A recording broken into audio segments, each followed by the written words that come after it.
Stretching feels so good. I just got back from a very long shift from work, and when you stand still in the same position for hours upon hours on end, it really takes a toll on your body. But I had an experience which I want to share with you guys. I said words today which I've never said in my life. I've said a lot of words, I've talked about a lot of topics, but never have I said these exact words.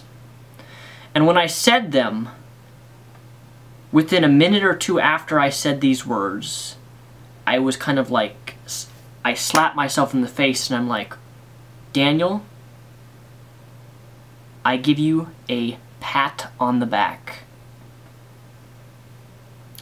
I had a conversation today with somebody who was religious. They are a Christian. And they recognized me, not because they knew who I was, but because they recognized my face because my sister and brother used to work at the same place that I am currently now working.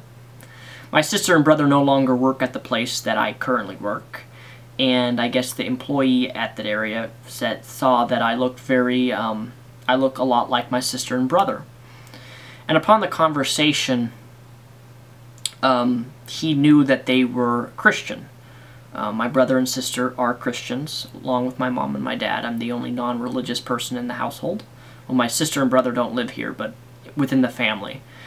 And we started talking a little bit about religion, and he asked me what I do for work, and I said I make YouTube videos. And then he said that, oh, you must be Sarah and John's brother. And I was like, yep, that's me. And then he assumed, and he said the statement that, so you must be a Christian too. And when he said, you must be a Christian too, I hesitated for a moment, and I looked at him and I said, no, I'm not a Christian. And it was then where it just kind of hit me, like, I actually just said that. I am no longer a Christian. And actually, I was about to continue my conversation, but then he started talking a bit. But I was going to say I'm an ex-Christian, as in I used to be a Christian, I no longer am a Christian. But it just struck me that I actually said I am not a Christian. I mean, I've thought that, but I've never actually said it to someone face to face, someone who was religious. And I said that to him, and it just, can't explain to you why it was such a unique experience, but it felt good to say that. Because now that I said that, I didn't feel like I had to act a certain way, or I had to be a certain way, because I have the Christian label on me. Therefore, when you hear the word Christian, somebody's a Christian, you automatically assume that they believe certain beliefs about, you know, homosexuality, abortion, all these things, and it's pretty much a label.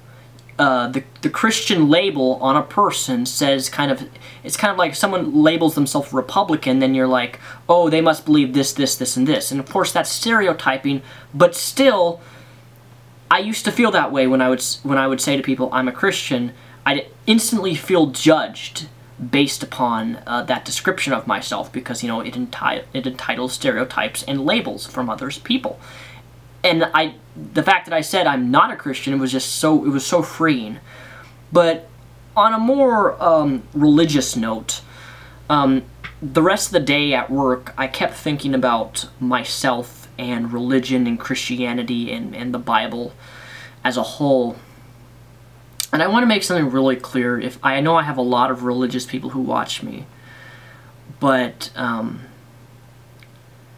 don't need the Bible in order to be a caring person. I don't need the Bible in order to be patient. I don't need the Bible in order to be able to love someone unconditionally. I don't need the Bible in order to be kind to people. I don't need the Bible to tell me that these are qualities that I need to have. I think people can be loving, caring, patient, compassionate, merciful without the use of a holy book. the Bible. And, you know, I think it's great that the Bible, you know, promotes these areas, but then at the other side does not promote these, you know, promotes violence and all that other crazy stuff that's in the Bible. But in terms of the positive things, I'm not disregarding the Bible for those, but rather you don't need the Bible in order to be a good person. You don't need the Bible in order to care and love and give to people. You don't need the Bible in order to serve people. There's so much there's so many people who seem to think that without the Bible you don't have the ability to be loving, caring, patient, compassionate, merciful. You know, in the Bible, the Beatitudes, Jesus preaches the Beatitudes. And while those are certainly good qualities to have, you don't need the Bible in order to do them.